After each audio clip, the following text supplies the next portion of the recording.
வணக்கம். டான் தமிழொலியின் இரவு நேர பிரதான செய்தி அறிக்கைகளுடன் இணைந்திருக்கின்றோம். செய்திகள் வாசிக்கும் நான் ரவீந்திரன் நிர்மல். முதலில் தலைப்புச் செய்திகள்.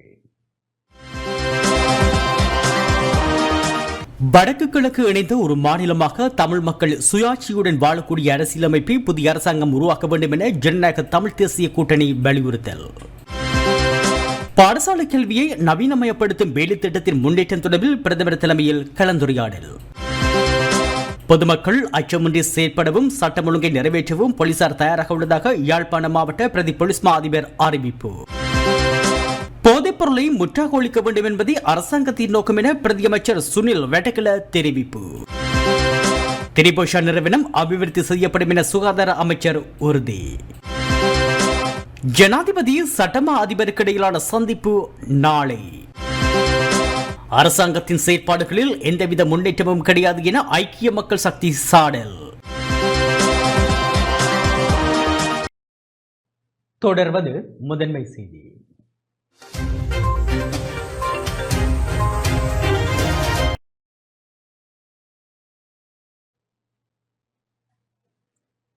ஜனநாயக தமிழ் தேசிய கூட்டணியின் தேசிய மாநாடு எதிர்வரும் பிப்ரவரி மாதம் வவுனியாவில் இடம்பெறும் என அறிவிக்கப்பட்டுள்ளது. வடக்கு கிழக்கு இணைந்த ஒரு மாநிலமாக தமிழ் மக்கள் சுயாட்சியுடன் வாழக்கூடிய அரசியலமைப்பை புதிய அரசாங்கம் உருவாக்க வேண்டும் எனவும் ஜனநாயக தமிழ் தேசிய கூட்டணியுடன் இணைந்து செயற்பட முன்வரும் தரப்பினருடன் சேர்ந்து எதிர்வரும் உள்ளூராட்சி மன்ற தேர்தலை எதிர்கொள்ள தயாராக இருப்பதாக ஜனநாயக தமிழ் தேசிய கூட்டணியின் ஊடக பேச்சாளர் சுரேஷ் பிரேமச்சந்திரன் தெரிவித்துள்ளார். வவுனியாவில் இன்று இடம்பெற்ற உயர்மட்ட குழு கூட்டத்தின் பின்னர் ஊடகங்களுக்கு கருத்து தெரிவிக்கும் போதே அவர் இதனை தெரிவித்தார்.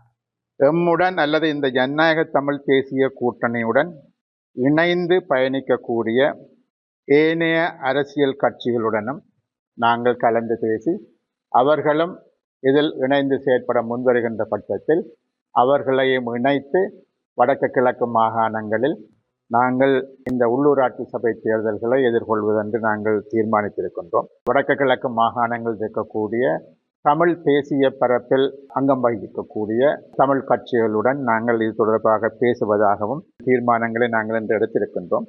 எதிர்வரக்கூடிய பிப்ரவரி மாதம் முதலாவது வாரத்தில் நாங்கள் எமது ஜனநாயக தமிழ் தேசிய கூட்டணியினுடைய தேசிய மகாநாட்டை வவுனியாவில் நடத்துவதற்கும் தீர்மானித்திருக்கின்றோம். புதிய ஒரு அரசியல் கலாச்சாரத்தை ஏற்படுத்த வேண்டிய தேவையும் பொறுப்பும் ஜனநாயக தமிழ் தேசிய கூட்டணிக்கு இருக்கின்றது.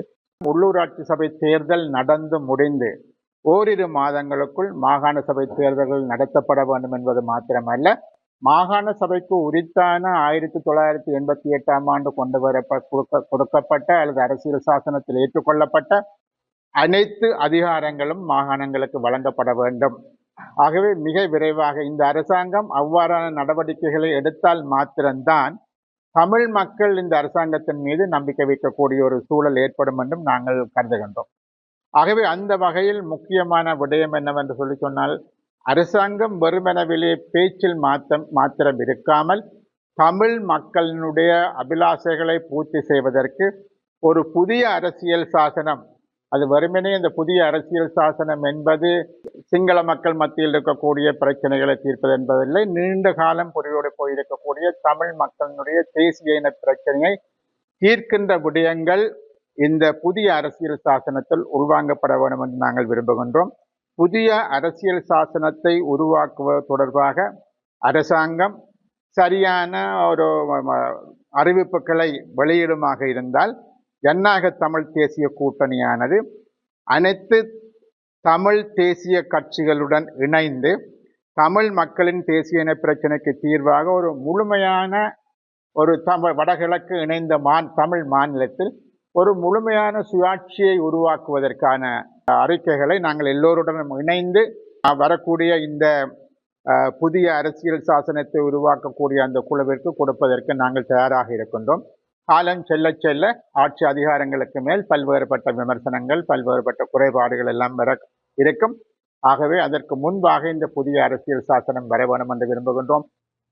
ஜனநாயக தமிழ் தேசிய கூட்டணியின் உயர்மட்ட குழு கூட்டம் வவுனியா கோவில்குளம் பகுதியில் அமைந்துள்ள தனியார் விருந்தினர் விடுதியில் இன்று இடம்பெற்றது. பொது தேர்தலில் ஏற்பட்ட பின்னடைவு மற்றும் எதிர்வரும் உள்ளூராட்சி தேர்தல் உள்ளிட்ட பல விடயங்கள் தொடர்பாக இதன்போது கலந்துரையாடப்பட்டது. கலந்துரையாடலில் நாடாளுமன்ற உறுப்பினர் செல்வம் அடைக்கலநாதன், முன்னாள் நாடாளுமன்ற உறுப்பினர்களான தான சித்தார்த்தன், சுரேஷ் பிரேமச்சந்திரன், சிவசக்தி ஆனந்தன், கோவிந்தன் கருணாகரம், MK சிவாஜிலிங்கம், நான ஸ்ரீகாந்தா, ஜனநாயக போராளிகள் கட்சியின் ப வேந்தன், பவான் உள்ளிட்ட முக்கியஸ்தர்கள் கலந்து கொண்டனர்.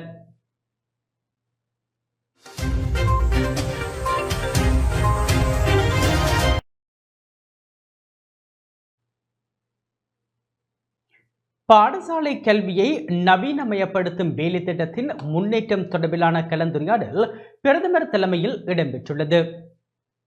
நாட்டின் பாடசாலை கல்வியை நவீனமயப்படுத்தும் வேலை திட்டத்தின் கீழ் உலக வங்கியின் அனுசரணையுடன் முன்னெடுக்கப்பட்ட வேலை திட்டங்களின் தற்போதைய முன்னேற்றம் தொடர்பிலான கலந்துரையாடல் ஒன்று பிரதமர் கலாநிதி ஹரணி அமரசூரிய தலைமையில் இடம்பெற்றது. இதில் கடந்த பல வருடங்களாக பாடசாலை மாணவர்கள் மற்றும் பாடசாலைகளை முன்னிட்டு முன்னெடுக்கப்பட்ட வேலை திட்டங்களின் தற்போதைய முன்னேற்றம் தொடர்பில் விரிவாக கலந்துரையாடப்பட்டதுடன் விசேடமாக பாடசாலை மாணவர்களின் சுகாதாரத்தை கட்டியெழுப்புதல் தொடர்பில் பிரதமர் இதன்போது தனது விசேட கவனத்தை செலுத்தினார். அத்துடன் நாட்டின் 2ஆம் நிலை கல்வியை முன்னிட்டு தகவல் தொழில்நுட்பத்துறையை மேம்படுத்துவது தொடர்பிலும் இங்கு கலந்துரையாடப்பட்டது.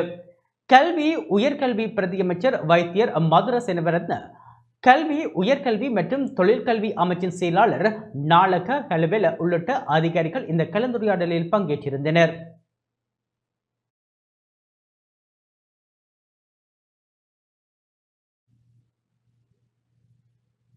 பொதுமக்கள் அச்சமின்றி செயற்படவும் சட்டம் ஒழுங்கை நிறைவேற்றவும் போலீசார் தயாராக இருக்கின்றார்கள் என யாழ்ப்பாண மாவட்ட பிரதி போலீஸ் மா அதிபர் காளிங்க ஜெயசிங்க தெரிவித்துள்ளார்.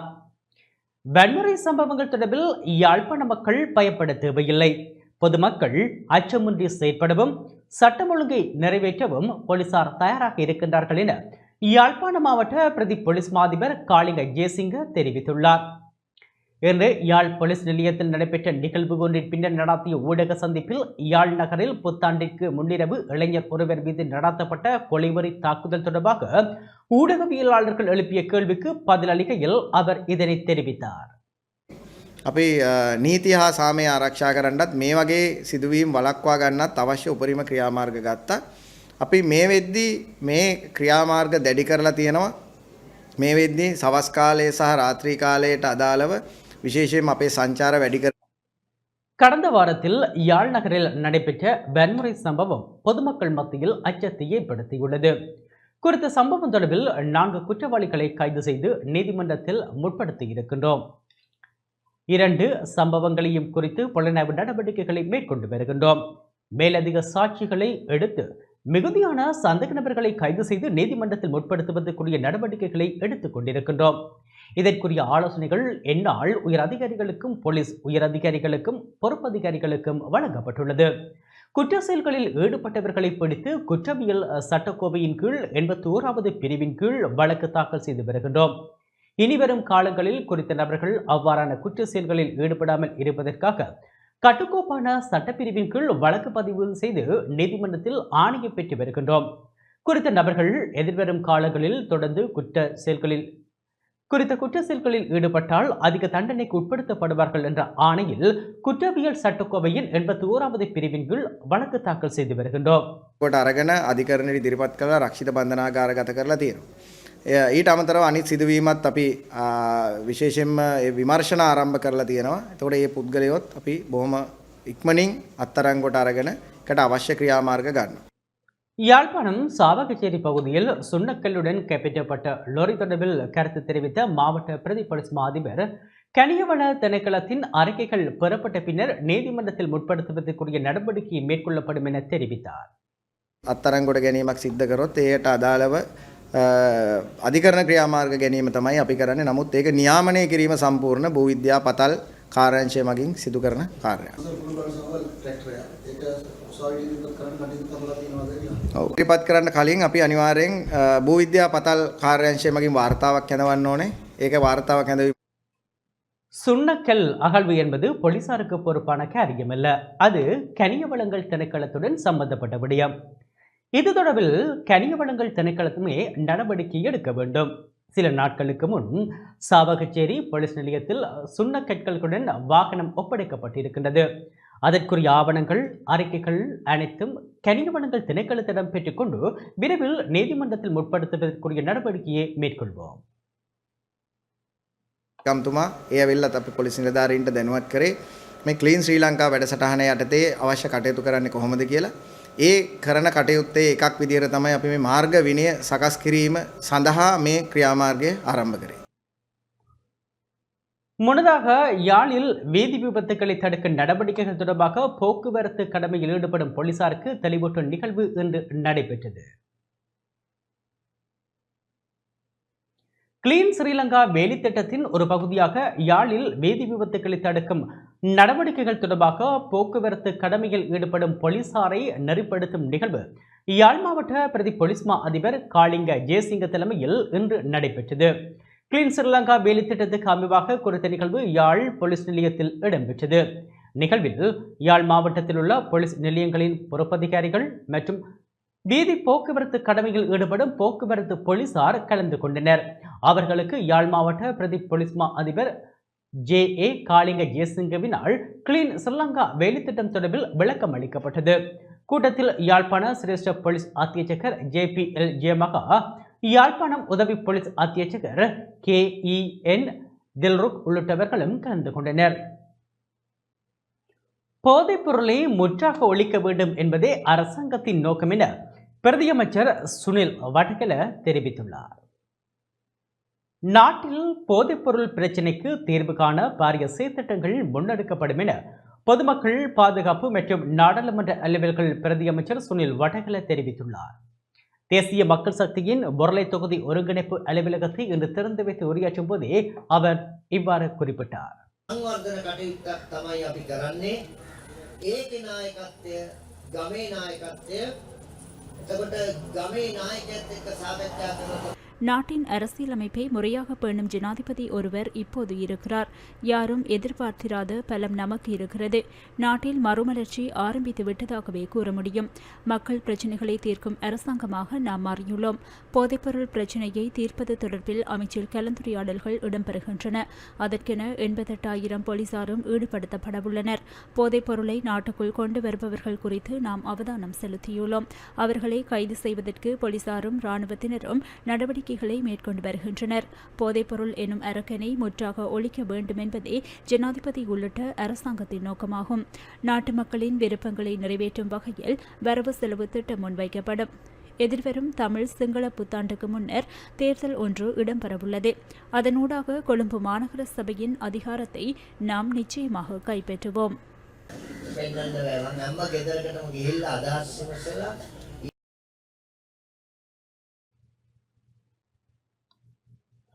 திரிபோஷ நிறுவனம் அபிவிருத்தி செய்யப்படும் என சுகாதார அமைச்சர் தெரிவித்துள்ளார். திரிபோஷ நிறுவனத்தை அபிவிருத்தி செய்வதற்கு பல்வேறு திட்டமிடல்களை நடைமுறைப்படுத்த உள்ளதாக சுகாதாரத்துறை அமைச்சர் நலிந்த ஜேதிச தெரிவித்துள்ளார். ஜாலவில் அமைந்துள்ள இலங்கை திரிபோஷ நிறுவனத்துக்கு நேற்று கண்காணிப்பு விஜயம் ஒன்றை மேற்கொண்ட அமைச்சர் ஊடகங்களுக்கு இவ்வாறு கருத்து வெளியிட்டார். திரிபோஷ நிறுவனம் லாபம் ஈட்டும் வகையில் மாற்றங்கள் செய்யப்பட்டுள்ளன. எதிர்காலத்தில் இந்த நிறுவனத்தை அபிவிருத்தி செய்வதற்கு தீர்மானித்துள்ளோம். குறிப்பாக சோளத்தை விநியோகிக்கும் விவசாயிகளை ஒன்றிணைக்க வேண்டியுள்ளது. அதனூடாக முறையான கையிருப்பை பேணுவதற்கும் வழிவகைகள் செய்யப்படும். திரிபோஷ உற்பத்தியை இடைநிறுத்துவதற்கு கடந்த அரசாங்கம் தீர்மானித்திருந்தது. நாட்டின் போசாக்கை ஈடு செய்வதில் திரிபோஷாவுக்கு முக்கிய பங்குண்டு. ஆதலால் திரிபோஷா உற்பத்தியை முன்னோக்கி கொண்டு செல்லும் வகையில் முறையான திட்டமிடல்கள் மேற்கொள்ளப்படும்.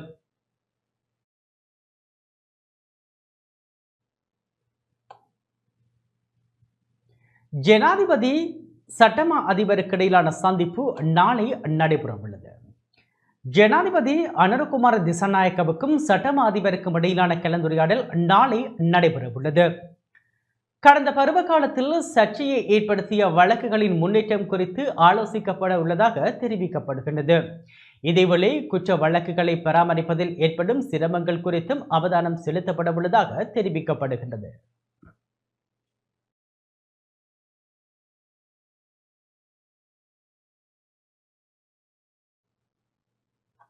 யாழில் இடம்பெற்று வரும் சுண்ணக்கல் அகழ்வின் விளைவுகளுக்கு அரசு அதிகாரிகள் பொறுப்பு கூற வேண்டும் என அமைச்சர் சந்திரசேகர் தெரிவித்துள்ளார்.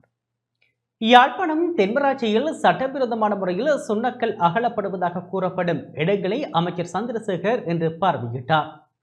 அந்த வகையில் தென்மராட்சி பிரதேசத்தில் சரசாலை வடக்கு மற்றும் மந்துவில் பகுதிகளில் சுண்ணக்கல் அகழப்பட்டு வரும் இடங்களுக்கு நேரில் சென்று ஆராய்ந்த அமைச்சர் யாழில் இடம்பெற்று வரும் சுண்ணக்கல் அகழ்வின் விளைவுகளுக்கு அரசு அதிகாரிகள் பொறுப்பு கூற வேண்டும் என தெரிவித்தார். மேலும் இது குறித்த விசாரணை முன்னெடுக்கப்படும் எனவும் அவர் உறுதியளித்துள்ளார். அமைச்சருடன் நாடாளுமன்ற உறுப்பினர் கணநாதன் இளங்குமரன் மற்றும் அதிகாரிகள் சிலரும் உடனிருந்தனர்.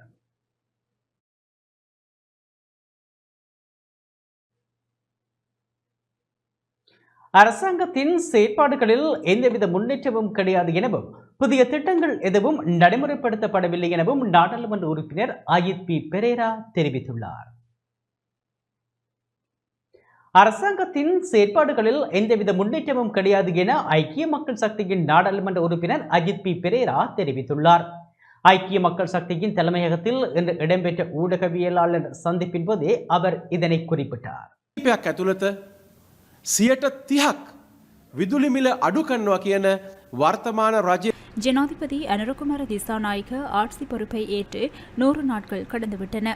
எனினும் தேர்தல் காலத்தில் உறுதியளித்த திட்டங்கள் எதுவும் ஆரம்பிக்கப்படவில்லை. பெறுமதிசேர் வரியை குறைப்பதாக உறுதியளித்தார்கள். மின்சக்தி, பெட்ரோலியம், எரிவாயு ஆகியவற்றுக்கு விதிக்கப்பட்டுள்ள வரியை குறைத்து அதன் நன்மை மக்களை சென்றடையும் வகையில் திட்டங்கள் அமுல்படுத்தப்படும் என உறுதியளித்தார்கள். அதாவது ஆட்சி பொறுப்பை ஏற்றவுடன் இந்த திட்டம் நடைமுறைப்படுத்தப்படும் என தேசிய மக்கள் சக்தியின் தேர்தல் விஞ்ஞாபனத்தில் குறிப்பிடப்பட்டுள்ளது. எனினும் அவ்வாறான செயற்பாட்டுக்கு ஆரம்பம் கூட இல்லை என்பதே கவலைக்குரியது. நாட்டில் அன்றாட அரசு செயற்பாடுகள் முன்னெடுக்கப்படுகின்றனவே தவிர புதிய திட்டங்கள் எதுவும் நடைமுறைப்படுத்தப்படவில்லை. குறிப்பாக முன்னாள் ஜனாதிபதி ரணில் விக்ரமசிங்கவின் திட்டமே தற்போது நடைமுறையில் உள்ளது. පොරොන්දුව මතක් කරමින් ඒ පොරොන්දුව විශ්වාස කරමින් වර්තමාන රජයට ජනාධිපතිවරයාට ඡන්ද දුන්න මිනිස්සුන්ට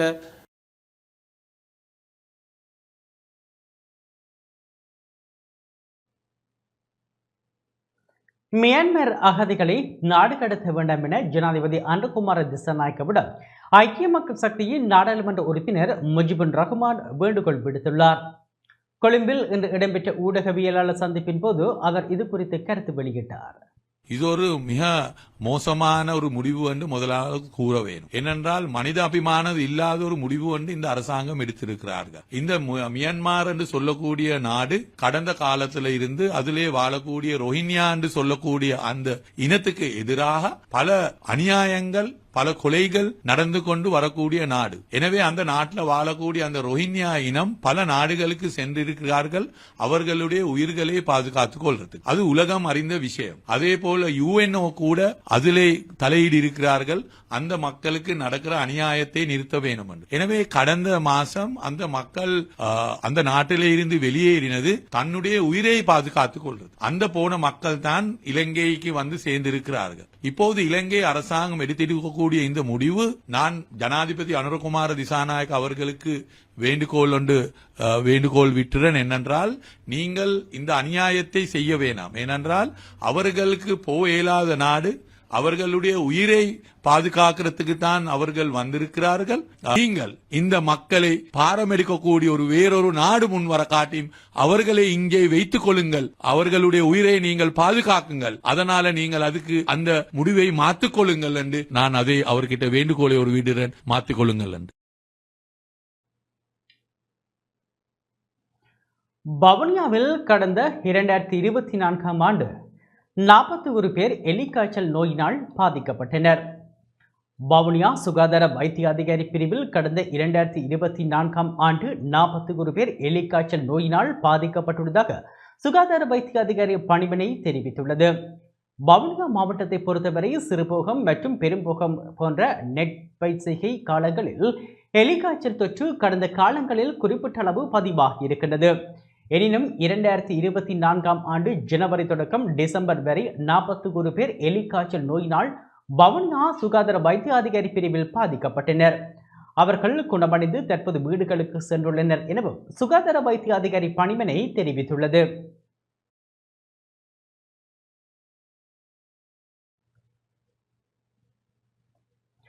மாமனிதர் குமார் பொன்னம்பலத்தின் நினைவு தினம் இன்று வவுனியாவில் அனுஷ்டிக்கப்பட்டது.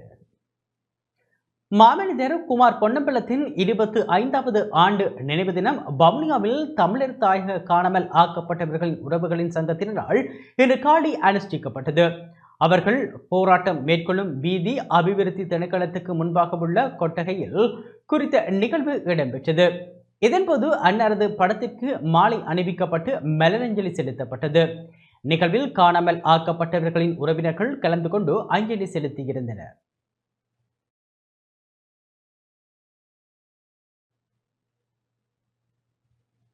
மாமனிதர் குமார் பொன்னம்பலத்தின் 25வது நினைவு தினம் மட்டக்களப்பிலும் இன்று அனுஷ்டிக்கப்பட்டது. இலங்கை தமிழ் காங்கிரஸ் கட்சியின் மறைந்த தலைவரும் சிரேஷ்ட சட்டத்தரணியுமான மாமனிதர் குமார் பொன்னம்பலத்தின் 25வது நினைவு தினம் இன்று அனுஷ்டிக்கப்பட்டது. தமிழ் தேசிய மக்கள் முன்னணியின் ஏற்பாட்டில் மட்டக்களப்பு பட்டிப்பளை பிரதேச செயலர் பிரிவுக்குட்பட்ட முனைக்காடு பகுதியில் நினைவேந்த நிகழ்வு நடைபெற்றது. ஓய்வு நிலை அதிபர் சத்தியநாதன் தலைமையில் நடைபெற்ற நிகழ்வில் தமிழ் தேசிய மக்கள் முன்னணியின் தேசிய அமைப்பாளர் தர்மலிங்கம் சுரேஷ், மட்டக்களப்பு மாவட்ட அமைப்பாளர் குககுமார் உட்பட கட்சி ஆதரவாளர்கள், பொதுமக்கள் என பலர் கலந்து கொண்டனர். நினைவுச்சுடர் தேசிய அமைப்பாளரால் ஏற்றப்பட்டதுடன் கட்சி உறுப்பினர்களினாலும் பொதுமக்களினாலும் மலரஞ்சலி செலுத்தப்பட்டது. அதனைத் தொடர்ந்து மாமனிதர் குமார் பொன்னம்பலத்தின் ஆத்ம சாந்திக்காக ஒரு நிமிட அகவணக்கமும் செலுத்தப்பட்டது. இலங்கை இந்தியாவோட கட்டுப்பாட்டுக்கு இருக்கிற எங்களுக்கு எந்த பிரச்சனையும் இல்லை. ஆனால் தமிழ் மக்களுடைய பிரச்சனை, இனப்பிரச்சனைக்கான தீர்வை இந்தியாக செய்யுமாக இருந்தால் 100% நாங்கள் இந்தியாவோட சேர்ந்து போவோம். அதில் இன்றைக்கும் நாங்கள் இந்தியா விட்டு வேற ஒரு இடத்தையும் போக மாட்டோம். சீனா இதெல்லாம் வடகிழக்கில் எந்த நாட்டுக்கு அனுமதி இல்லை. இந்தியாவுக்கு மட்டும்தான் தமிழர்கள் அனுமதிப்பார்கள்.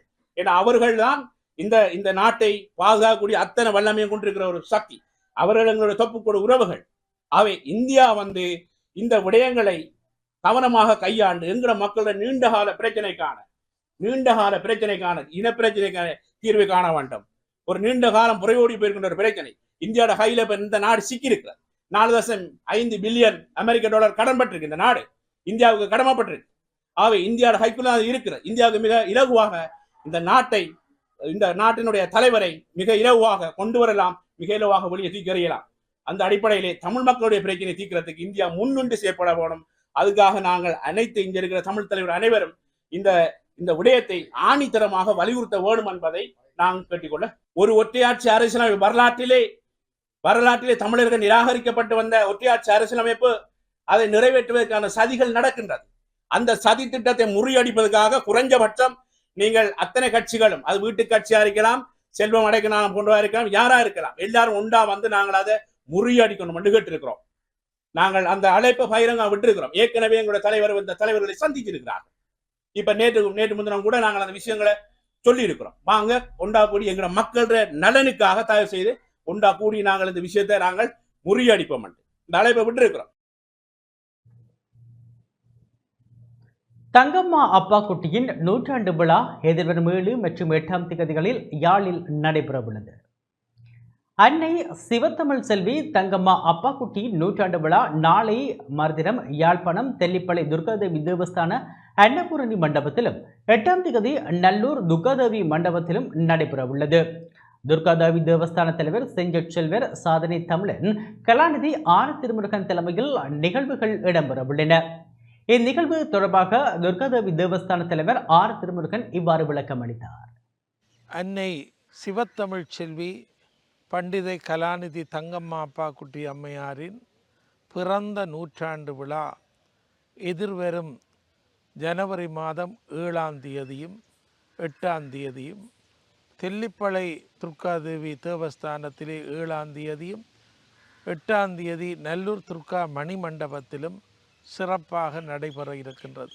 2 நாட்கள் நடைபெறுகிற இந்த 100ஆண்டு விழா 7ஆம் தேதி ஜனவரி மாதம் காலை 8 மணிக்கு மல்லாகம் பழம்பதி விநாயகப் பெருமானுடைய முன்றலில் இருந்து சிறப்பு ஊர்வலம் புறப்பட்டு கோயிலை அடைந்து தெல்லிப்பளை துர்காதேவி தேவஸ்தானத்திலே அம்மையாருடைய நினைவாலயத்திலே அம்மையாருடைய உருவச் சிலைக்கு முன்னாலே வழிபாடுகள் நடைபெற்று ஆலய அன்னபூரணி மண்டபத்திலே 100ஆண்டு விழா தொடங்குகிறது. 100ஆண்டு விழாவை வடக்கு மாகாணத்தினுடைய ஆளுநர் திரு நாகலிங்கம் வேதநாயன் அவர்கள் சிறப்புரை ஆற்றி ஆரம்பித்து வைப்பார்கள். ஒப்புரவாளர் பேராசிரியர் பாலசுந்தரம் பிள்ளை அவர்கள், முன்னாள் துணைவேந்தர் அவர்கள் அம்மையார் பற்றிய நினைவுகளை எடுத்துரைப்பார்கள். அதனைத் தொடர்ந்து அம்மையாருடைய 100ஆண்டு விழா மலரினை மலர்குழுவினர் வெளியிடுவார்கள். தொடர்ந்து மல்லாகம் தங்கம்மா அப்பா குட்டி கனிஷ்ட வித்தியாலய மாணவர்களுடைய கலை நிகழ்ச்சியும் துர்காபுரம் மகளிர் இல்ல பிள்ளைகளுடைய கலை நிகழ்ச்சியும் இடம்பெற்று அன்பர்களுக்கு மதிய விருந்து உபசாரம் இடம்பெறும். 8ஆம் தேதி 2ஆம் நாள் விழா அம்மையாரால் தோற்றுவிக்கப்பட்ட நல்லூர் துர்காதேவி மணி மண்டபத்திலே மாலை 3 மணிக்கு ஆரம்பமாகும். ஈழத்து சிதம்பரம் நோக்கிய ஆன்மீக பாத யாத்திரை 11வது வருடமாக இன்று இடம்பெற்றது. திருவம்பாவை விரதத்தை முன்னிட்டு வேடாந்தம் இடம்பெறும் ஈழத்து சிதம்பரம் நோக்கிய ஆன்மீக பாத யாத்திரை 11வது வருடமாக இன்றும் இடம்பெற்றது. இலங்கை சைவ மகாசபையின் ஏற்பாட்டில் மாதகள் சம்புநாத ஈச்சரர் முன்றலில் இன்று காலை யாத்திரை ஆரம்பமானது. ஆன்மீக பாத யாத்திரை சாந்தி, பனிப்புலம், சுழிபுரம், மூளாய், பொன்னாலை வழியாக சென்று கார்நகரில் உள்ள பல்வேறு இந்து ஆலயங்களையும் தரிசித்தவாறு கார்நகர் ஈழத்து சிதம்பரத்தை சென்றடைந்தது. இதன்போது அடியவர்களால் சிவனுக்குரிய பஜனைகள் பாராயணம் செய்யப்பட்டன. ஆலயங்களில் விசேட பூஜை வழிபாடுகள் இடம்பெற்றதோடு பாத யாத்திரையில் கலந்து கொண்டவர்களுக்கு தன்னார்வர்களால் தான சாந்தியும் வழங்கப்பட்டது. யாத்திரையில் அகில இலங்கை சைவ மகாசபையினர், தமிழ் சைவ பேரவையினர், சிவமங்கியர், சிவ தொண்டர்கள், அடியவர்கள் என பலர் கலந்து கொண்டனர். அகில இலங்கை சைவ மகாசபையினுடைய ஏற்பாட்டிலே அனைத்து மாவட்டங்களிலிருந்து பல சிவனடியார்கள், நூற்றுக்கணக்கான சிவனடியார்கள் இந்த பாத யாத்திரையிலே திருவம்பாவை காலத்திலே இணைந்து கொள்வது வழக்கம். இளைஞர்கள் யுவதிகளை நல்வழிப்படுத்துவதற்கு மது போதை புகையற்றவர்களாக மற்றும் ஒரு நெருக்கசீலர்களாக அறநெறி பண்புள்ளவர்களாக மாற்றுவதற்கு இந்த பாத யாத்திரை துணை புரியும் என நம்புகின்றோம். மட்டக்களப்பு பாடிமீன் சதுரங்க விளையாட்டுக் கழகத்தின் பரிசளிப்பு விழா சிறப்பாக நடைபெற்றது. மட்டக்களப்பு பாடிமீன் சதுரங்க விளையாட்டுக் கழகத்தின் பரிசளிப்பு விழாவும் வேடாந்த ஒன்று கூடலும் மட்டக்களப்பு கல்லடியில் இன்று நடைபெற்றது. சதுரங்க விளையாட்டுக் கழகத்தின் தலைவர் KN சௌத்ரி தலைமையில் நடைபெற்ற நிகழ்வில் அதிதிகளாக பிளாஸ்டிக் சத்திர சிகிச்சை நிபுணர் வைத்தியர் இளஞ்செழிய பெல்லவன், பாடிமீன் சதுரங்க விளையாட்டுக் கழகத்தின் ஆலோசகர்களான ஸ்ரீதரன் மற்றும் ஜெயகரன் உள்ளிட்டவர்கள் கலந்து கொண்டனர். கடந்த ஆண்டில் சதுரங்க போட்டியில் தேசிய மட்டம், மாகாண மட்டம், மாவட்ட மட்டம் போன்றவற்றில் வெற்றியீட்டிய மாணவர்களுக்கு நினைவு பரிசு வழங்கப்பட்டதுடன் விசேட வெற்றி பெற்ற ஒரு மாணவனுக்கு பணப்பரிசும் வழங்கப்பட்டது. மாணவர்களின் யோகாசனம், பாடல்கள், நடனம் மற்றும் விளையாட்டுகள் உள்ளிட்ட பல நிகழ்வுகளும் இடம்பெற்றன.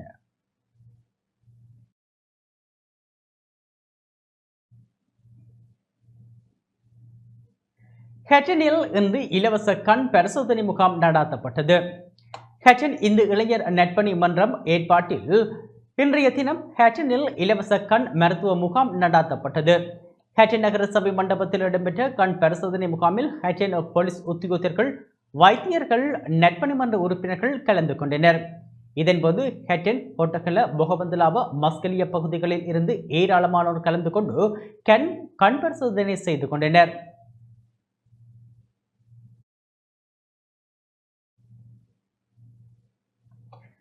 திருகோணமலை மூதூர் எல்லை நகர கிழக்கு பகுதியில் டெங்கு நுளம்பை கட்டுப்படுத்தும் நோக்கில் புகை விசிறும் பணிகள் முன்னெடுக்கப்பட்டன.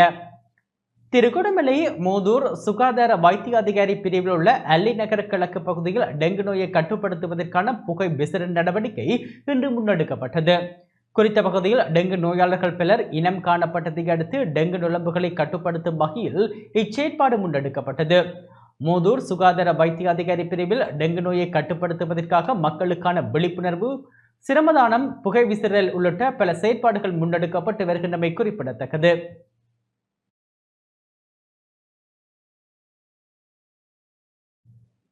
கடந்த வருடம் அக்டோபர் மாதம் மீன்பிடிக்க கப்பல் மூலம் இலங்கைக்கு கொண்டு வரப்பட்ட போதைப் பொருள் தொடர்பில் விசாரணைகள் ஆரம்பிக்கப்பட்டுள்ளன. போலீஸ் போதைப் பொருள் வெளிப்பு பணியகத்தின் பணிப்பாளர் சிரேஷ்ட போலீஸ் அத்தியட்சகர் ஹேமல் பிரசாந்தவின் பணிப்புரையின் பேரில் கடந்த வருடம் அக்டோபர் மாதம் 31ஆம் தேதி மீன்பிடி கப்பல் மூலம் இலங்கைக்கு போதைப்பொருள் ஒரு தொகை கொண்டுவரப்பட்டமை தொடர்பில் விசாரணைகள் ஆரம்பிக்கப்பட்டுள்ளன. போலீஸ் தலைமையகத்தினால் இன்று ஊடகங்களுக்கு விடுக்கப்பட்ட அறிக்கையிலேயே இவ்விடயம் தெரிவிக்கப்பட்டுள்ளது. விசாரணைகளின் போது தெரியவந்த தகவலின் அடிப்படையில் குறித்த மீன்பிடி கப்பலின் உரிமையாளரிடம் மேலதிக விசாரணைகளை மேற்கொண்ட போலீசார் வெளிநாட்டில் தயாரிக்கப்பட்ட மைக்ரோ பிஸ்டல் மேகசின் மற்றும் 4 தோட்டாக்கள் சந்தேக நபர் வீடொன்றில் மறைத்து வைத்திருந்ததை கண்டுபிடித்துள்ளனர். அவருக்கு துப்பாக்கியை வழங்கியதாக சந்தேகிக்கப்படும் மற்றொரு நபரும் அதே அலுவலக அதிகாரிகளால் ஹெக்கடுவ பகுதியில் வைத்து கைது செய்யப்பட்டுள்ளார். கைது செய்யப்பட்ட சந்தேக நபர்கள் 30 மற்றும் 33 வயதுடைய வெரலான மற்றும் இந்தோட்ட பிரதேசத்தை சேர்ந்தவர்கள் என்பதுடன் போலீஸ் போதைப்பொருள் தடுப்பு பிரிவினர் மேலதிக விசாரணைகளை மேற்கொண்டு வருகின்றனர்.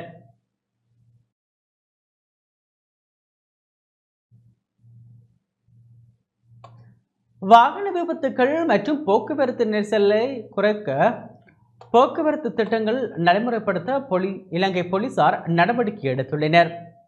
கிளீன் ஸ்ரீலங்கா வேலை திட்டத்துக்கு நிகராக வாகன விபத்துக்கள் மற்றும் போக்குவரத்து நெரிசலை குறைக்கும் வகையில் 2 போக்குவரத்து திட்டங்களை நடைமுறைப்படுத்த இலங்கை போலீசார் நடவடிக்கை எடுத்துள்ளனர். இதில் முதலாவது நடவடிக்கையாக பல்வேறு விதமான வாகன ஒலிகள், அதிக சத்தத்தில் ஒலி எழுப்புதல், ஒலி எழுப்பும் சைலன்சர்கள் பொருத்துதல், விபத்துக்கள் மற்றும் ஆபத்தை விளைவிக்கும் வகையில் வண்ணங்கள் கொண்ட விளக்குகளை பொருத்துதல், சட்டவிரோதமாக அசம்பிள் செய்யப்பட்ட வாகனங்கள் என்பன தொடர்பில் அதிக அவதானம் செலுத்தப்பட்டுள்ளது. இதன் 2வது நடவடிக்கையாக பொது போக்குவரத்து பஸ் சாரதிகள் செய்யும் போக்குவரத்து விதி மீறல்களை கண்டறிந்து அந்த குற்றங்களுக்கான சட்டத்தை அமுல்படுத்துவதாகும். சாரதிகள் மற்றும் பொதுமக்களை அறிவுறுத்தும் நோக்கில் இந்த நடவடிக்கைகள் நேற்று முதல் எதிர்வரும் 19ஆம் தேதி வரை 2 வாரங்களுக்கு முன்னோடி திட்டமாக நடைமுறைப்படுத்தப்பட உள்ளன. இதன்போது வாகன சாரதிகளுக்கு எச்சரிக்கை விடுக்கப்பட்டு வாகனங்களில் பொருத்தப்பட்டுள்ள மேலதிக உதிரி பாகங்களை குறிப்பிட்ட காலத்துக்குள் அகற்றுமாறு சாரதிகளுக்கு அறிவுறுத்தப்படும் என போலீசார் தமது அறிவிப்பில் குறிப்பிட்டுள்ளனர். மேற்படி குற்றங்கள் தொடர்பிலான தகவல்களை பெற்று சட்டத்தை நடைமுறைப்படுத்த பொது போக்குவரத்து பஸ்களில் சிவில் உடை அணிந்த போலீசார் நியமிக்கப்படுவார்கள் எனவும் தெரிவிக்கப்பட்டுள்ளது.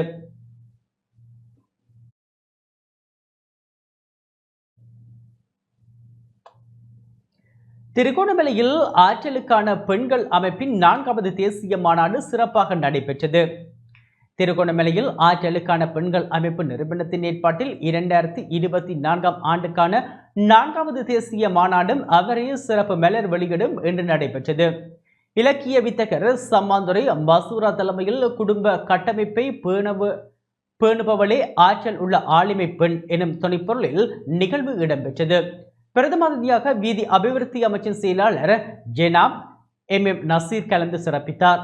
கிழக்கு மாகாண முதலமைச்சின் செயலாளர் முகமது பைசல் உட்பட கலை கலாசார பண்பாட்டு அலுவலகங்கள், கிழக்கு மாகாண பணிப்பாளர் சரவணமுத்து நவநீதன் ஆகியோரும் நிகழ்வில் கலந்து சிறப்பித்தனர். மாநாட்டில் இலங்கையின் பல பாகங்களில் இருந்தும் சாதனை படைத்த பல பெண்கள் வருகை தந்திருந்தனர்.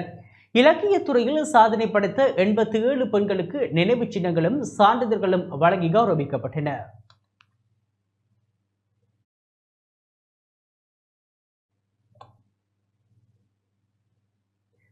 மட்டக்களப்பு வெள்ளாவளியில் கிணற்றில் தவறி வீழ்ந்த குடும்பஸ்தர் உயிரிழந்துள்ளார். மட்டக்களப்பு வெள்ளாவளி போலீஸ் பிரிவுக்குட்பட்ட தும்பங்கனி பகுதியில் இன்றைய தினம் கிணற்றில் தவறி வீழ்ந்த குடும்பஸ்தர் ஒருவர் உயிரிழந்துள்ளார். தும்பங்கனி கிராமத்தை சேர்ந்த 50 வயதுடைய 5 பிள்ளைகளின் தந்தையான தங்கராசா பிரமானந்தம் என்பவரே உயிரிழந்தவராவார். போர்தீவு பெற்று இளைஞர் விவசாய திட்ட பகுதியில் 1.5 வயது குழந்தை நீரோடையில் வீழ்ந்து நேற்றைய தினம் உயிரிழந்த நிலையில் குழந்தையின் மரணச்சடங்கில் பங்கேற்ற பின் வீட்டு கிணற்றில் நீராடி கொண்டிருந்த போதே குடும்பத்தர் கிணற்றில் தவறி வீழ்ந்துள்ளார். பிரதேசவாசிகளின் உதவியுடன் அவர் பழுகாமம் பிரதேச வைத்தியசாலைக்கு கொண்டு செல்லப்பட்ட போதிலும் அவர் ஏற்கனவே உயிரிழந்துள்ளதாக வைத்தியசாலையில் தெரிவிக்கப்பட்டுள்ளது. சடலம் பிரேத பரிசோதனைக்காக களுவாஞ்சிக்குடி வைத்தியசாலைக்கு கொண்டு செல்லப்பட்டுள்ளது. சம்பவம் தொடர்பில் மேலதிக விசாரணைகளை வெள்ளாவளி போலீசார் மேற்கொண்டு வருகின்றனர்.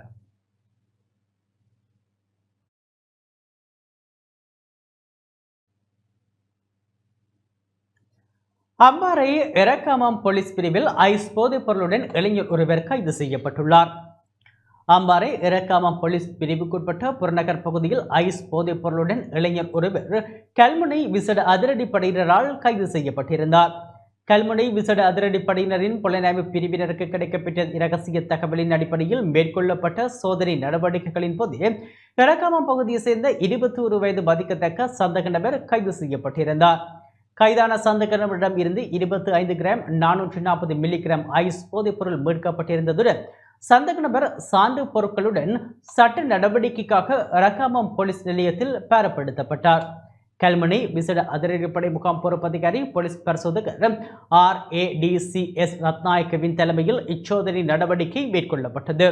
மேலதிக விசாரணைகளை இறக்காமம் போலீசார் மற்றும் கல்முனை விசேட அதிரடிப்படையினர் மேற்கொண்டு வருகின்றனர். வவுனியாவில் ஒரு தொகை போதை மாத்திரைகளுடன் 2 கைது செய்யப்பட்டுள்ளனர். வவுனியா புதிய பேருந்து நிலையத்தில் ஒரு தொகை போதை மாத்திரைகளுடன் 2 வவுனியா விசேட அதிரடிப்படையினர் கைது செய்துள்ளனர். வவுனியா போலீஸ் விசேட அதிரடிப்படை அதிகாரிகளுக்கு கிடைத்த இரகசிய தகவலை அடுத்து யாழில் இருந்து ஹம்பாந்தோட்டை நோக்கி பயணித்த தனியார் பேருந்து வவுனியா புதிய பேருந்து நிலையத்தில் வழிமறைத்து சோதனையிட்ட போலீசார் மறைத்து வைக்கப்பட்டிருந்த போதை மாத்திரைகளை மீட்டனர். இதன்போது அதனை உடமையில் வைத்திருந்த தென்பகுதியை சேர்ந்த 2 கைது செய்யப்பட்டனர். கைது செய்யப்பட்டவர்களிடம் போலீசார் விசாரணைகளை முன்னெடுத்துள்ளனர்.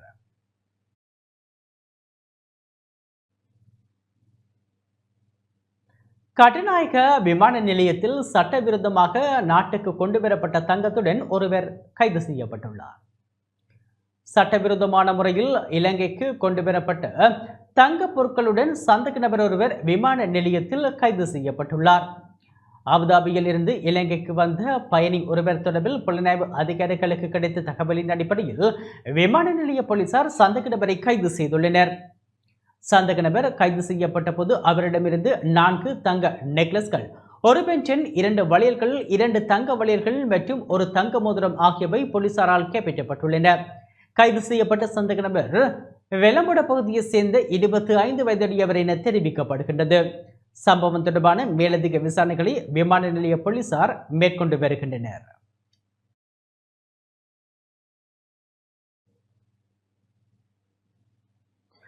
மன்னார் முருங்கன் பஜார் பகுதியில் போதை மாத்திரைகளுடன் இளைஞர் ஒருவர் கைது செய்யப்பட்டுள்ளார். மன்னார் முருங்கன் பஜார் பகுதியில் 200 போதை மாத்திரைகளுடன் சிலாவத்துறை பகுதியை சேர்ந்த 23 வயதான இளைஞர் ஒருவர் கைது செய்யப்பட்டுள்ளார். அவரிடமிருந்து 200 போதை மாத்திரைகள் அடங்கிய பொதி மீட்கப்பட்டுள்ளது. கைது செய்யப்பட்ட நபரிடம் முருங்கன் போலீசார் விசாரணைகளை முன்னெடுத்து வருகின்றனர்.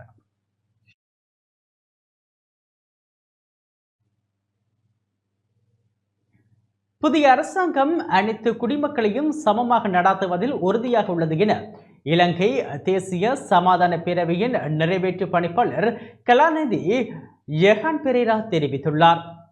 புதிய அரசாங்கம் அனைத்து குடிமக்களையும் சமமாக நடாத்துவதில் உறுதியாக உள்ளது. கடந்த கால தவறுகளை திருத்திக் கொள்ள இது ஒரு நல்ல சந்தர்ப்பம் என்பதை நாம் ஏற்றுக்கொள்ள வேண்டும் என இலங்கை தேசிய சமாதான பேரவையின் நிறைவேற்று பணிப்பாளர் கலாநிதி யெஹான் பெரேரா தெரிவித்துள்ளார். நீதி மற்றும் பொறுப்புக்கூறலுக்கான மக்கள் ஒன்றிய இணையதள அங்குரார்ப்பண நிகழ்வில் அவர் இதனை தெரிவித்தார். இங்கு தொடர்ந்து உரையாற்றிய யெஹான் பெரேரா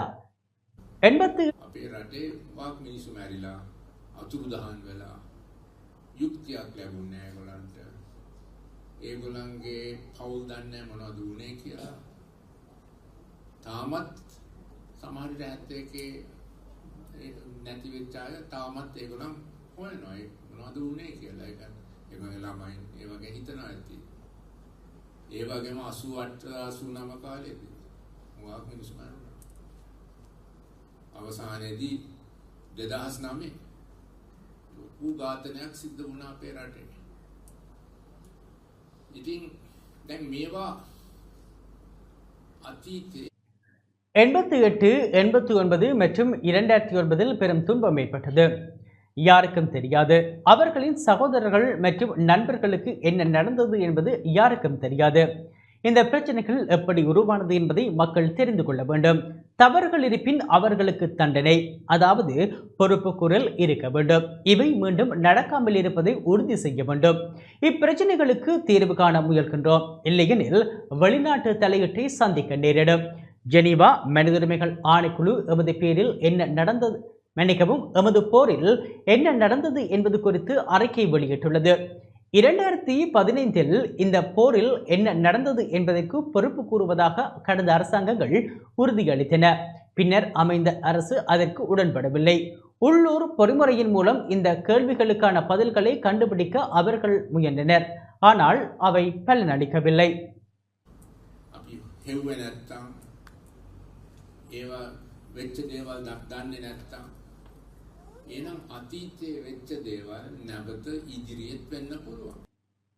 நீதி மற்றும் பொறுப்பு கூறலுக்கான மக்கள் கூட்டமைப்பு இணையதளம் நேற்று பண்டாரநாயக்க சர்வதேச மாநாட்டு மண்டபத்தில் அங்குரார்ப்பணம் செய்து வைக்கப்பட்டது. இது இனப்பிளவுகளை கடந்து நீதி மற்றும் பொறுப்பு கூறல் செயல்முறைக்கு பொதுமக்களின் ஆதரவை உருவாக்கும் என்று நம்பப்படுகின்றது. இந்த இணையதளம் காணாமல் ஆக்கப்பட்டவர்கள் மற்றும் அநீதிக்கு ஆளானவர்களின் கதைகளின் தொகுப்பை வழங்குவதுடன் பாதிக்கப்பட்டவர்களின் கதைகளை குறிப்பிடுவதற்கான வாய்ப்பையும் வழங்கும். இலங்கை தேசிய சமாதான பேரவை மற்றும் மனித உரிமைகள் அமைப்பான ரைட் லைஃப் இணைந்து இத்திட்டத்தை நடைமுறைப்படுத்துகின்றன. இந்நிகழ்வில் இலங்கை தேசிய சமாதான பேரவை உத்தியோகத்தர்கள், துறைசார் அதிகாரிகள் பலர் கலந்து கொண்டனர்.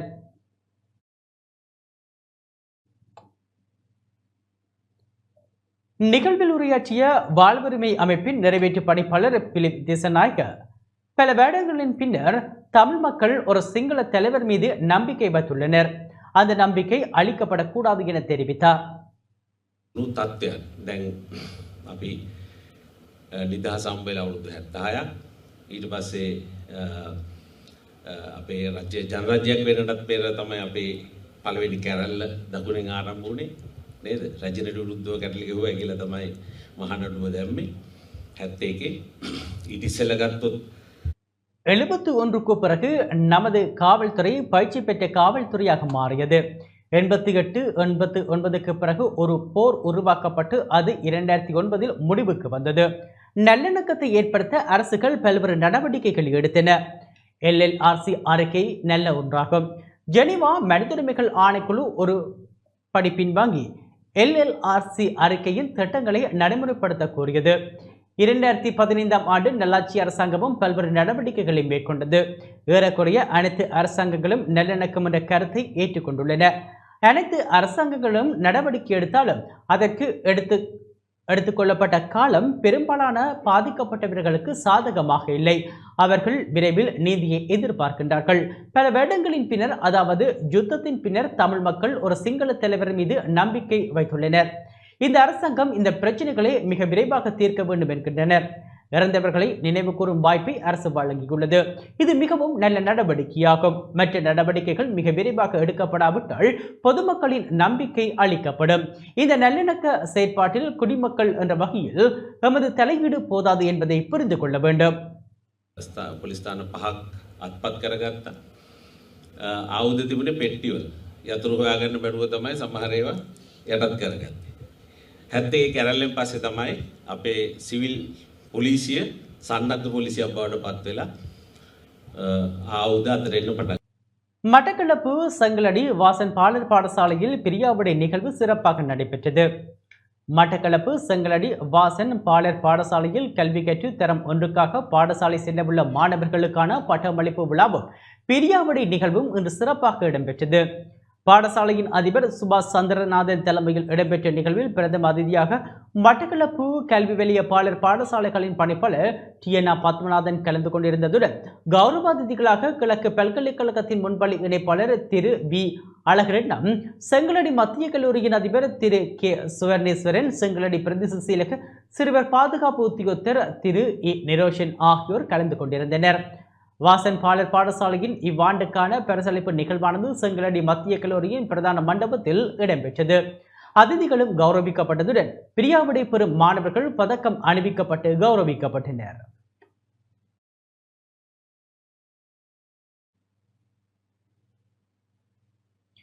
இத்துடன் டான் தமிழொலியின் இரவு நேர பிரதான செய்தி அறிக்கை நிறைவு பெற்றது. தொடர்ந்தும் எமது நிகழ்ச்சிகளுடன் இணைந்திருங்கள். வணக்கம்.